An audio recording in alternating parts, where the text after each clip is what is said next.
There's income there to the state. I know. That's what I'm saying. Look at all the tickets We that never ever hear about that. people buy. Yeah, I'm not sure All the that, tickets they bought. it's supposed to be going to schools, I'm not sure we get Yeah. the percentage that we were told we were gonna get. They are saying they're not gonna cut education, that, the governor's committed to funding education, but as Mr. Quinty pointed out, that everybody's got their hand in for a piece of the pie, whatever their special interest is, who lobbies the hardest. We know there's a lot of factors that contribute, and the opioid crisis is certainly taking precedent, and there's gonna be a lot of resources, because that is certainly a terrible, terrible social problem we have. Seems every week. Right? Can I ask a backup question? As I was looking at you going through the budget and everything, it occurred to me, with Tara getting the SPED director, will we be getting a 5th grade special ed teacher for the rest of the year, or how will that work? That hasn't been, we're gonna put a long-term sub in for the remainder of the year? Yeah.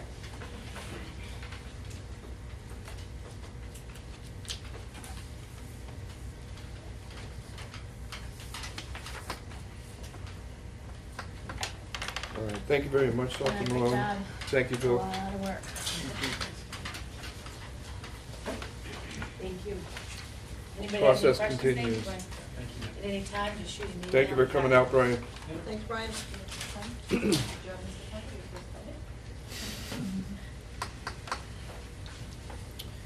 budget. Other topics for discussion not reasonably anticipated. Anybody have anything? I have one, which is related to the activity recently on the charter cap. And there's been some, well, one of the ones that was proposed is not in our back, not in our hip pocket the way that Parker is. But it is in the Worcester area, so it has the potential. So the question was, there's equal discussion about charter issue in the state. And I believe it actually was the MTA who put forward the moratorium bill.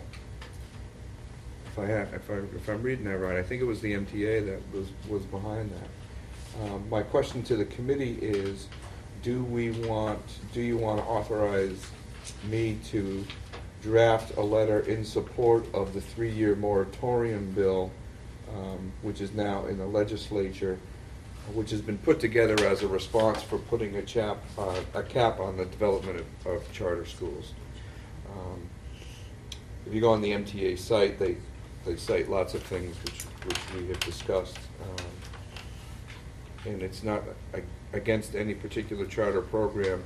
Generally, in public education, our challenge is the fact that the system of funding is detrimental to whatever public schools that happen to be in the area that aren't charter schools. And we certainly experience that firsthand ourselves. Our issue is not with charter schools. Our issue is with the funding of charter schools, because it hurts us and other public schools. So my question is, do you want to generate a letter that is from us to our legislators, who will be asked to take a vote on these bills, to formally share with them our opinion on the matter, and what is our opinion on the matter? We could do nothing. We could generate an official communication to them. People could individually just communicate with them like I have. So I'm asking what the feeling of the committee is on this particular topic. I think there are enough things for them to look at from a Commonwealth-wide basis that they should, take some time out to decide before moving, whether the cap gets moved or not in 3 years, who can say? But I think a bigger part of that is how it specifically affects the people who the geometry hurts most. We happen to have a charter school right between the 2 towns that form the district. Right. And that's not accounted for anywhere in their formula. So, and that affects every other place that has a charter school. Mm-hmm. So that somehow has to be considered the actual cap or how they decide where charter schools are going to be allowed to be placed, that will also take some changing. So I think having the 3 years to decide what do you really want to do longer range, I think is wise. I think they need time to study this before they move it. No one's asking them to roll back. No one's saying that charter schools don't have a place. We're just saying, for right now, until you're going to make some other substantive changes or giving everybody a chance at the table to put their foot forward, that you should keep the level of schools where they are currently. And that's all they're asking for. So I think it's certainly warranted on our part. I was going to say, if we could put the numbers in, certainly in our area, we have a high number. The MTA website, you can look at any town or district, I suppose. I believe last year we were at $800,000. Dr. Malone's looking for $1 million. I mean, that makes it really close if we were to get that money back. I've had some conversations with Jamie Eldridge over Twitter and said, you know, that's a decent chunk of our budget. Towns like, cities like Marlboro as well, I know, they get hit pretty hard because they have AMSA in town. Mhm. So putting some numbers in there as well, saying, hey, this is our number and this is our percentage of our budget, that probably helps as well. Mhm. Just to actually, you know, put some numbers to it. So they, you know, we can complain all we want, we don't have enough money, but to say, you know, yeah, we have $800,000 we're missing out of our budget. If we had that 800,000, if my math's right, we could have level funded with no change to the towns. Right.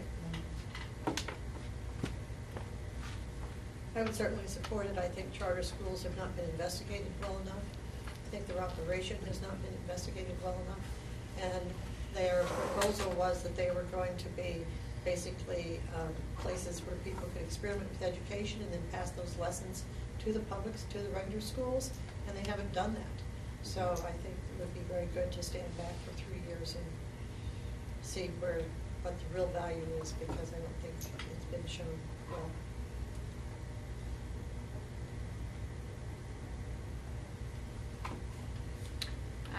Yeah, I was just gonna say, I would support a letter coming from us if that's, you know, just as a committee, sending a letter. And like Jonathan said, adding some quantitative information, evidence in there would be helpful. How it impacts us specifically. I think this is coming up pretty quickly, isn't it? The vote? I don't know the time frame on it, actually. They've been talking about it up in the news. I figured it was pretty soon. Well, wouldn't it be in the government and then the Senate would have to go through the Senate, Yeah. House and all that? Yeah, I think Yeah. Yeah, so I think it'll take some time. Yes, I think it's be well worth it to. And we then could give you somebody, those trends too. yeah, yeah. And then I believe somebody filed suit, which will just muck it all up. Yeah. Okay, so I think I have the sense of the committee, and I'll draft something up and then put it before you before we send it to our legislative representatives. Okay. Thank you, Pat. We do have need for executive session. Yes. Under negotiations. So I will entertain a motion. Oh, I'm sorry, Madam Secretary, announcement. Mr. President. My apology. Jumping the gun. Have some announcements. Tomorrow, January 21st, is a half a day for all schools. The high school has exams, and it's a professional development day for pre-K through 8. Dismissal times are the middle school at 10:50, the high school at 11, and Laura White and Paige Hilltop at noon. Friday, January 22nd, the second term ends, and the high school also has a half day for exams. Their dismissal time is at 11. Wednesday, January 27th, the class of 2017 is having a hypnotist fundraiser from 7 to 8:30 at the high school. Thursday, January 28th is preschool, pre-K, and kindergarten registration information session from 6 to 7 at the Paige Hilltop Cultural Arts Center. And then on Friday, January 29th, is also another information center for preschool, pre-K, kindergarten from 9 to 10 at the Laura A. White Elementary Music Room. We also have 2 letters that were sent, one to Robert Pompriant, the town administrator of the town of Air, and one to Patrice Garvin, town administrator of the town of Shirley, sending them a copy of the letter we received from the New England Association of Schools and Colleges, showing that the Air Shirley Regional High School has been removed from warning status, and is now fully accredited. As a follow-up to that, I did have a conversation with Emmy Jones, who is putting together an article. I talked to her a little bit about the history of it and then Good.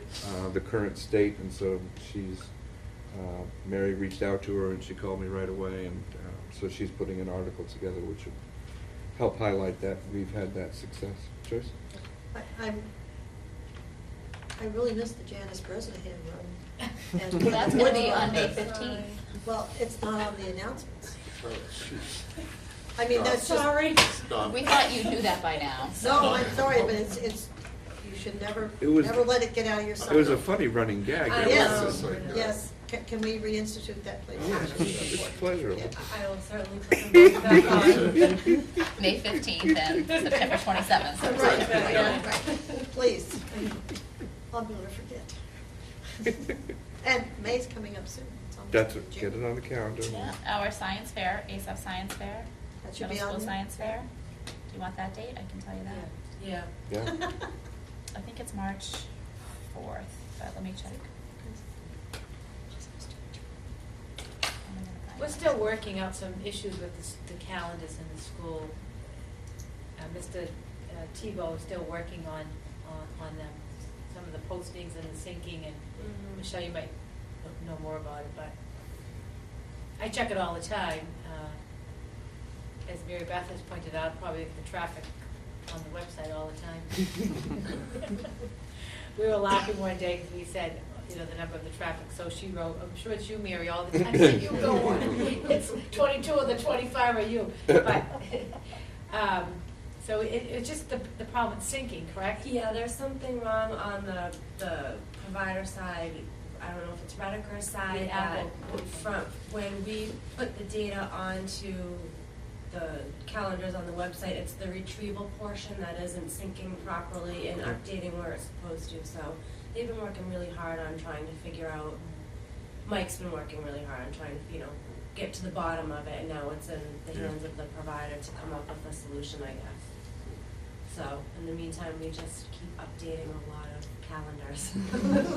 If you do get a chance to talk to Mike, I just noticed on the middle school calendar, when you click on to get the details, like, middle school basketball game, Yeah. you have like 1 second to get it, because it shows it and then it takes it away. It doesn't do it at any of the other sites.